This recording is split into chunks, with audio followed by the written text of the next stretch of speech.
Hier, Abdelmadjid Tebboune, le président algérien, a reçu le haut conseiller du président américain Donald Trump pour l'Afrique, les affaires arabes et le Moyen-Orient, M. Massad Boulos. Ce discours anti-impérialiste du régime algérien, notamment du régime Tebboune, qui reprend les mêmes relents nationalistes du régime boumedienne. Comment se fait-il que Tebboune n'est pas dans le viseur ou n'est pas ciblé par Donald Trump comme le Venezuela et l'Iran? L'Algérie n'est pas une cible pour Donald Trump pour plusieurs raisons. D'abord, historiquement parlant, avant même Tebboune, et même pendant Tebboune, et même après Tebboune, le régime algérien, quels que soient ses présidents, n'a jamais été un régime structurellement anti-américain. Abdelmadjid Tebboune, depuis l'échec de l'intégration au BRICS depuis 2022, il a fait un virage pro-américain. Tebboune n'est pas un anti-américain, au contraire.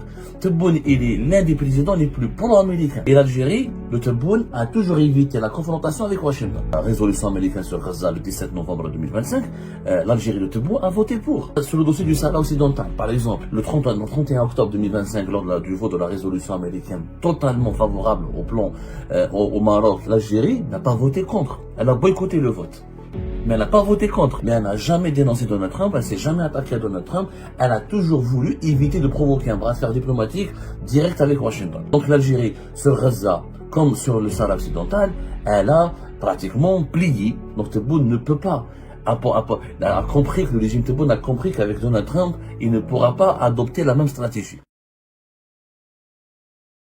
Hier, Abdelmadjid Tebboune, le président algérien, a reçu le haut conseiller du président américain Donald Trump pour l'Afrique, les affaires arabes et le Moyen-Orient, M. Massad Boulos. C'est à la fin de cette entrevue, qui est la deuxième du genre depuis juillet 2025, puisque c'est la deuxième fois que l'envoyé spécial, le conseiller spécial pour l'Afrique, les affaires arabes et le Moyen-Orient de Donald Trump vient à Alger. Et à la fin de cette entrevue, Massad Boulos a tenu un discours très favorable à l'Algérie, très favorable aux autorités algériennes et très amical à l'égard d'Abdelmadjid Tebboune. Ce qui soulève beaucoup d'interrogations et beaucoup de questions, que ce soit au sein de la population algérienne, ou au sein de notre communauté d'abonnés, ou même au sein des amis étrangers de l'Algérie qui ne comprennent pas comment Abdelmadjid Tebboune et son régime arrivent à tisser de bonnes relations avec les États-Unis d'Amérique en dépit de positions ou de discours politiques ou de positions diplomatiques très hostiles aux intérêts américains, notamment sur le dossier israélien ou sur le dossier des relations ou le dossier du conflit israélo-palestinien ou sur le dossier de la question palestinienne ou sur le dossier de la lutte contre les impérialismes ou le discours anti-impérialiste du régime algérien, notamment du régime Tebboune qui reprend les mêmes relents nationalistes du régime boumedienne. Comment se fait-il que Tebboune n'est pas dans le viseur ou n'est pas ciblé par Donald Trump comme le Venezuela et l'Iran?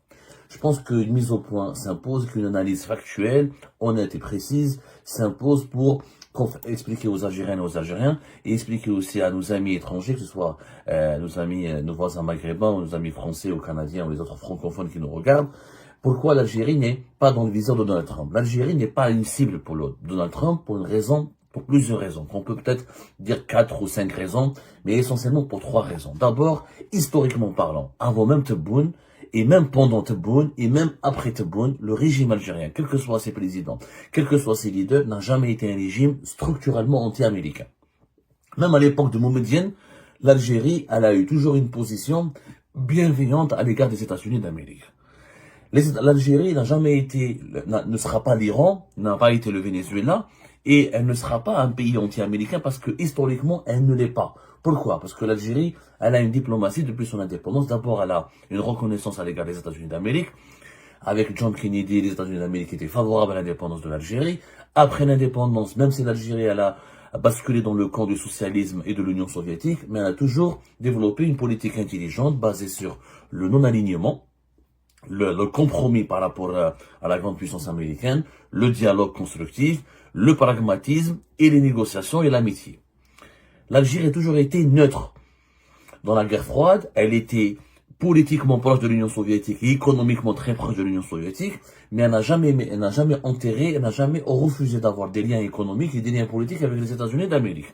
Dans le secteur des hydrocarbures, les Américains, les compagnies américaines ont toujours joué un rôle très important, y compris depuis la nationalisation des hydrocarbures durant les années 70. Donc les rapports avec les États-Unis et l'Algérie ont toujours été basés sur le respect mutuel, surtout sur le pragmatisme, le compromis, le dialogue et le non-alignement. L'Algérie a toujours expliqué, a toujours témoigné à Washington sa bienveillance, sa volonté d'être son ami, et même si elle est très proche de ses ennemis, elle n'a jamais eu une politique anti-américaine ou une hostilité à l'égard des États-Unis d'Amérique. Elle ne s'est jamais alignée systématiquement sur les positions des ennemis des États-Unis d'Amérique. Donc historiquement, l'Algérie n'a jamais été un pays structurellement anti-américain. Il faut savoir très bien, les États-Unis, il y a plusieurs épisodes de l'histoire, comme les otages américains à Téhéran, comme les différents conflits sur le continent africain, comme pendant la guerre du Vietnam, où l'Algérie a eu des positions où elle a proposé le dialogue, où elle a trouvé un compromis avec les États-Unis d'Amérique, où elle a essayé de jouer le rôle de médiateur entre les États-Unis d'Amérique et ses ennemis. Donc, on est un pays ami des États-Unis depuis l'indépendance du pays, depuis l'indépendance de l'Algérie. Avec Abdelmajid Tebboune, il faut savoir qu'Abdelmajid Tebboune, depuis l'échec de l'intégration au BRICS depuis 2022, depuis 2023 plus exactement, il a fait un virage pro-américain. Tebboune n'est pas un anti-américain, au contraire.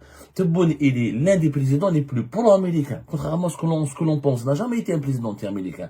Il a tenté la Russie, la Chine et les BRICS pour pour acquérir une certaine légitimité internationale, parce que l'Occident le refusait, le considérait comme un dictateur mal élu, et à cause du Hirak et de son déficit de légitimité. Donc il cherchait une légitimité, il cherchait une sorte d'armure ou une certaine il voulait s'offrir un certain prestige en essayant de pénétrer, en essayant de trouver une place au sein des BRICS. Quand il a été rejeté et quand il a été mis à l'écart des BRICS, il a fait un virage pro-américain, avant même l'arrivée de Donald Trump.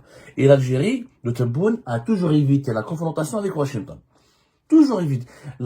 Notamment, depuis l'arrivée de Donald Trump au pouvoir. La preuve, concernant la résolution américaine sur Gaza le 17 novembre 2025, l'Algérie de Tebboune a voté pour.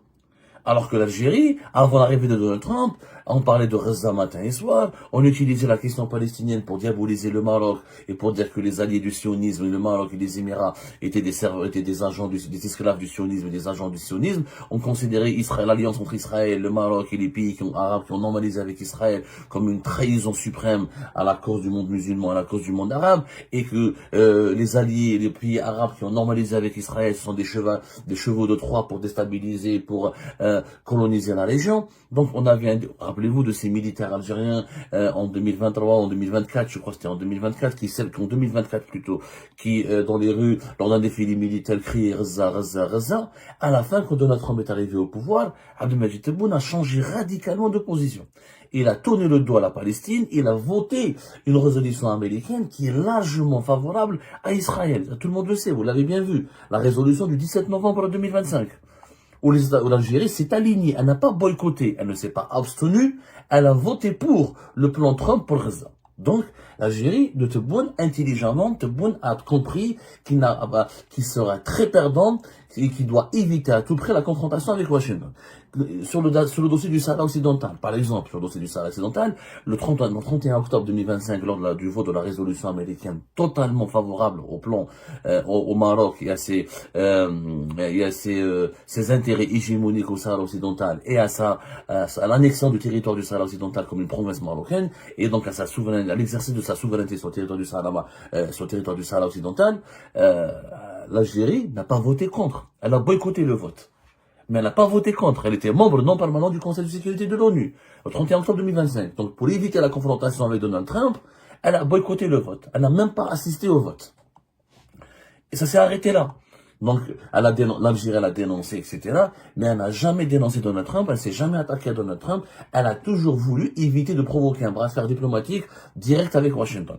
Et elle a toujours évité de voter contre les résolutions d'inspiration américaine perçues que même si ces résolutions sont favorables à ses adversaires directs, comme le Maroc, par exemple, dans le dossier du Sahara occidental. Donc l'Algérie, sur Gaza, comme sur le Sahara occidental, elle a pratiquement plié. Elle a plié face aux exigences de Donald Trump. Elle s'est pas plié, elle a fait un compromis, on va dire. Voilà, on va pas utiliser des termes humiliants, etc., ou des termes qui rabaissent. On est en train de faire de l'analyse géopolitique, on n'est pas en train de faire des jugements de valeur, mais elle a reculé, elle a revu ses positions traditionnelles et très dures et radicales, etc. Et je veux dire, même elle a des positions très solides et des positions vraiment qu'on aurait même qualifié d'entêtement avec Washington. Elle a évité de transformer le moindre désaccord en affrontement direct. C'est une attitude complaisante que Abdelmajid Tebboune, il développe à l'égard des États-Unis d'Amérique. C'est très clair. Là, le dossier de Gaza, le dossier du Sahara occidental, c'est un élément de langage incontournable pour le régime algérien. C'est le pilier de la propagande du régime algérien. C'est l'un des piliers de légitimité. Tebboune, il en a fait même l'un des piliers de sa légitimité.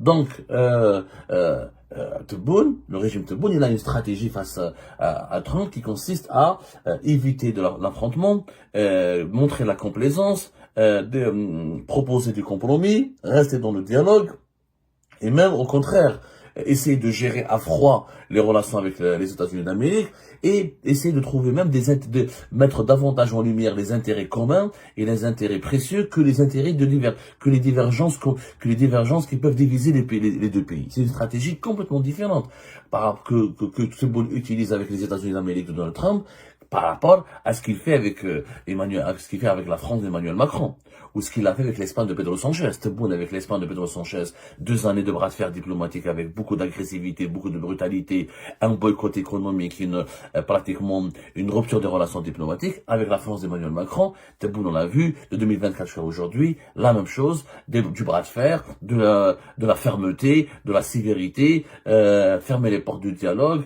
faire du chantage en utilisant l'arme migratoire, bloquer les intérêts économiques français, etc. Cette approche, les deux approches utilisées par Tebboune avec l'Espagne et la France, il ne les a jamais utilisées avec les États-Unis d'Amérique. Pour une raison simple, c'est que les États-Unis d'Amérique n'ont pas le même poids que la France et que l'Espagne, et en Espagne et en France, il n'y a pas un Donald Trump. Aux États-Unis, il y a un Donald Trump qui, lui, est nerveux, il est caractériel, il est brutal, il est interventionniste, il est belliqueux. Donc, c'est pas du tout la même stratégie. Et puis, les États-Unis d'Amérique, c'est une puissance universelle. C'est la puissance militaire, la première puissance militaire au monde et la première puissance économique au monde. Donc, Tebboune ne peut pas. A compris que le régime Tebboune a compris qu'avec Donald Trump, il ne pourra pas adopter la même stratégie. Il ne pourra pas adopter la même stratégie, il ne pourra pas aller vers la confrontation, sinon il risque de lui arriver ce qui est arrivé au Venezuela et ce qui pourrait arriver dans les jours à venir au Liban, c'est des attaques militaires, une agression militaire directe, des pressions, une stratégie d'isolement diplomatique. C'est exactement ce que veut éviter Abdelmajid Tebboune. Abdelmajid Tebboune veut éviter un isolement diplomatique que pourrait lui causer. Déjà, Abdelmajid Tebboune est très isolé à cause de ces conflits qu'il a déclenchés avec les partenaires les plus importants du pays, comme l'Espagne, la France, ou dans le monde arabe, comme les Émirats arabes unis, et l'aggravation de la crise avec le voisin direct qui est le Maroc. Et donc, l'Algérie veut absolument ne pas se retrouver dans la configuration d'un pays qui serait encore isolé diplomatiquement et sous pression américaine. Parce que la pression américaine, c'est pas la pression française, hein, c'est pas la pression européenne. Donc, Abdelmajid Tebboune, pour éviter ce scénario, qu'est-ce qu'il fait? Il épouse parfaitement ce qu'on appelle la logique transactionnelle de l'administration Trump. Trump, c'est un président qui croit au business. Il dit, moi, je vais entretenir ou développer des bonnes relations avec les pays avec lesquels je peux faire du business, je peux avoir des transactions qui sont favorables aux intérêts américains, qui sont favorables à l'économie américaine. Là où je rencontre des difficultés, là où j'ai pas des intérêts favorables à mon pays, ce pays va devenir mon ennemi et j'adopterai de la violence, de la sévérité, de la pression et je vais le cibler. Le régime Tebboune l'a compris, c'est pour ça qu'il a adopté cette logique transactionnelle, puisqu'il propose aux compagnies américaines, bien avant l'arrivée de Donald Trump, l'accès à des volumes très importants dans le domaine des hydrocarbures, notamment le gaz de schiste. Il faut savoir que le gaz de schiste algérien est entre les mains de 2 grandes compagnies américaines, ExxonMobil et Chevron. Et que même si le régime Tebboune veut donner quelques miettes aux Chinois et aux Français, mais les gros contrats dans le gaz de schiste sont négociés par le régime algérien avec les grands majors américains qui sont ExxonMobil et Chevron. Donc, cet accès privilégié des Américains à une ressource énergétique incontournable qui est le gaz de schiste favorise le compromis, favorise les bonnes relations et favorise une certaine, on va dire, amitié, une alliance entre Alger et Washington.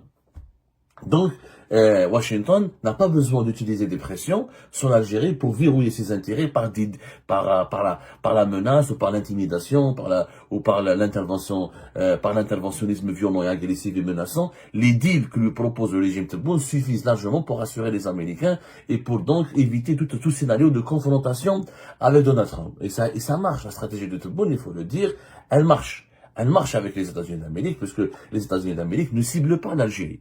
Alors qu'avec le Venezuela et l'Iran et d'autres pays souverainistes qui ont un discours anti-impérialiste et qui ont une animosité, qui sont dans une logique de confrontation avec Israël, qui est, qu'on le veuille ou non, l'enfant adoptif des États-Unis d'Amérique, et ben Donald Trump développe une stratégie de guerre, une stratégie de déstabilisation, une stratégie pour les bousiller et pour les abattre. C'est pas le cas. C'est pas le cas pour l'Algérie. Il faut savoir. Donc, il n'y a pas de stratégie qu'on appelle, nous, ce que les géopoliticiens appellent une stratégie dégagiste. C'est-à-dire que les États-Unis d'Amérique ne veulent pas dégager le régime algérien.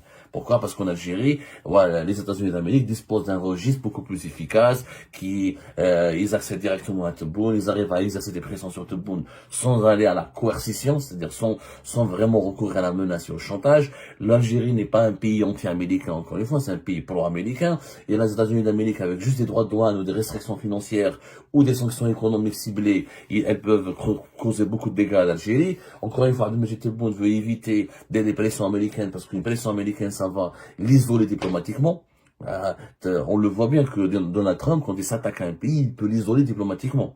Il peut lui créer des problèmes avec ses voisins, avec ses partenaires les plus importants. Il le frappe économiquement parce que c'est le dollar, ça reste la monnaie de référence de l'économie mondiale, etc. Donc, les Américains, ils ont d'autres outils de pression sur l'Algérie. Ils n'ont pas besoin de cibler l'Algérie de façon directe, de façon brutale, de la considérer comme un ennemi sur le plan militaire ou sur le plan politique. Elle ne l'est pas. Elle ne l'est pas. Donc, pour le moment, l'approche du régime Tebboune vis-à-vis de Donald Trump, il faut le dire, elle est pragmatique, elle est intelligente. Tebboune, je pense et je le dis, et même si je ne le porte pas très bien dans mon cœur, et je ne sais pas vraiment ma tasse de thé, mais il faut le reconnaître, sa gestion des relations de l'Algérie et des États-Unis d'Amérique, elle est intelligente et intelligible. C'est l'un des rares dossiers où Abdelmajid Tebboune se distingue par une véritable intelligence tactique, par une efficacité réelle qui est à saluer, est à applaudir. Tebboune a bien su comment gérer le dossier américain. Il a bien compris qu'il n'a pas du tout intérêt à entretenir ou à créer un scénario de confrontation avec les États-Unis d'Amérique.